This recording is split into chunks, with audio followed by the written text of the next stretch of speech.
In 2011, when a new Muslim mosque was opened in Redmond, Washington, with approximately 45,000 square feet and complete with a large dome and minaret tower, it got the attention of the locals.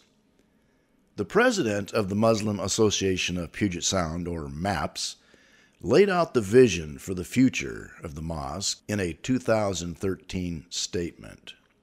Quote, "It's to build a center which inspires and fosters a community that impacts the quality of life and spirituality for the individual, family, and society, guided by the teachings of the Quran and Sunnah." The facility includes a banquet hall for 500 people, a full-sized indoor basketball court, a multi-purpose room, a women's gym, multiple classrooms, a conference room, a library, and a ritual washing area. Now, the imam is an Indonesian man named Muhammad Joban, who was educated in Egypt, and much of his teaching can be found on YouTube. Now, part of the MAPS vision is to reposition Islam in America through interfaith dialogue. They have shown movies such as Fordson, a pro-American propaganda film about an Arab football team in Dearborn, Michigan. They conveniently avoid talking about the lawsuits against Dearborn that came about as a result of harassment against Christians such as David Woods, Terry Jones, and others. Apparently, as long as you love football, you can discriminate against Christians in the usual Muslim fashion, and no one should complain. The hatred of Israel in Dearborn was made clear when a car flying an Israeli flag was targeted by youth throwing things near the Fordson High School in 2012. Police stopped and harassed the driver, but did nothing to the youths. Is this what we're headed for in Redmond? Another no-go zone for non-Muslims in America? Another film shown is Out of Cordova, a film that attempts to portray a history of Islam in harmony with Jews and Christians in Spain. Not likely to be much talk from MAPS about Charles Martel that battled the invasion of Islam, or the fact that the Muslims were finally driven from Spain in 1492. If everything was so wonderful, why were they driven out? Now, so far, one of the most receptive in their interfaith efforts has been the Unitarian Universalist cult. They've also had some help from the Council on American Islamic Relations, or CARE, which is a 501c3 organization. They're a civil rights and advocacy group for the Muslims. Now, they also claim interfaith activities with 3 different Jewish temples as well. Now, like many mosques around the U.S., MAPS uses pamphlets in English and Spanish published by the Why Islam organization. One of the publications is entitled Understanding Sharia. It is an effort to poo-poo the concerns of Americans who are afraid that eventually non-Muslims will be manipulated as a demi-status through Sharia law, as they have been in other countries. Some states have gone as far as to pass laws for protection against Sharia law at this point. Sharia rulings have been used to justify no-go zones in some countries, making it difficult for firefighters and police to do their jobs for fear of attacks by Muslim thugs. It's always wise to remember that those who do not learn from history are destined to repeat it.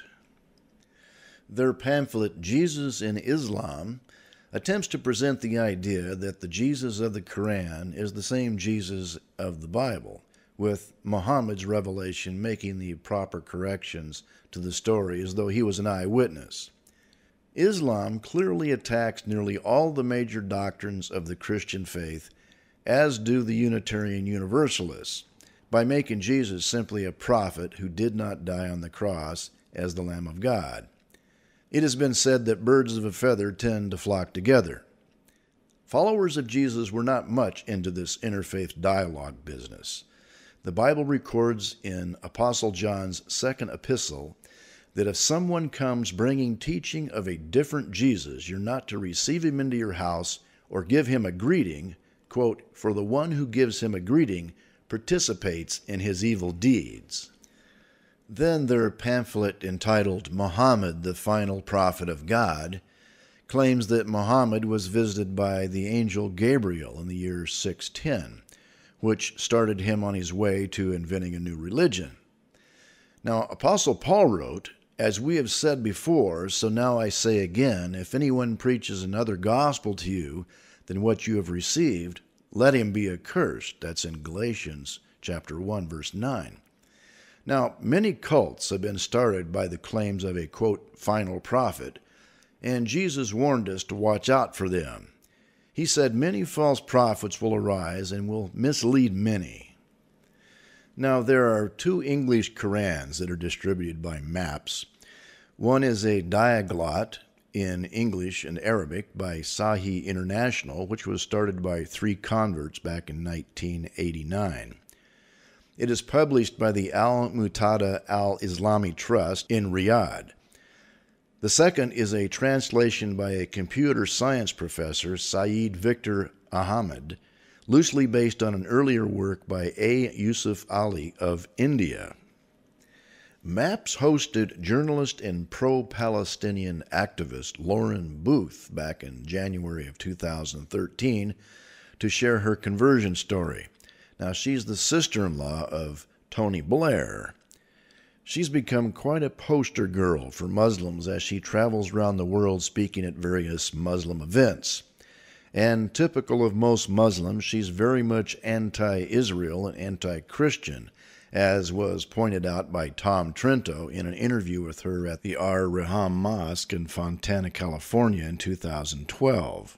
The Daily Mail from England reported that she also carries the title of homewrecker for having an affair with Sohail Ahmed and destroying his marriage. Well, it takes 2 to do the dance, however. In Islam, it's not uncommon for men to have as many as 4 wives. His wife of 16 years, however, was not too keen on that idea, and last report she was living in Texas. Now, with MAPS promoting fatwa and Sharia judiciary fields of education through their link to the Islamic University of Minnesota, we find other reasons for concern. They are advertising guidance residential financing, that is, home ownership through Sharia-compliant banking. Promoted as a non-interest loan, it appears very appealing in view of bank corruption in America over the past few years. However, Sharia banking does not do this for free. There are many ways to make money in the banking world. The bank can simply buy the property, then sell it to the client at an inflated price, and any number of fees can be added in order to make it worth the banker's effort. Started in 1999 by several Sharia finance scholars, Guidance Residential now claims to provide over $2.9 billion in 22 states, with Sharia board members in Saudi Arabia, Pakistan, Malaysia, Bahrain, Syria, as well as the U.S. And this is being pitched to real estate developers. Now, one can obviously see the potential dangers here for a non-Muslim, or even a Muslim who becomes disgruntled in their faith. If one is to speak out against Islam, they might very well find themselves under various forms of financial pressure from the Sharia institution. For those that have been concerned about creeping Sharia in America, I would suggest that the matter is more serious than most are aware.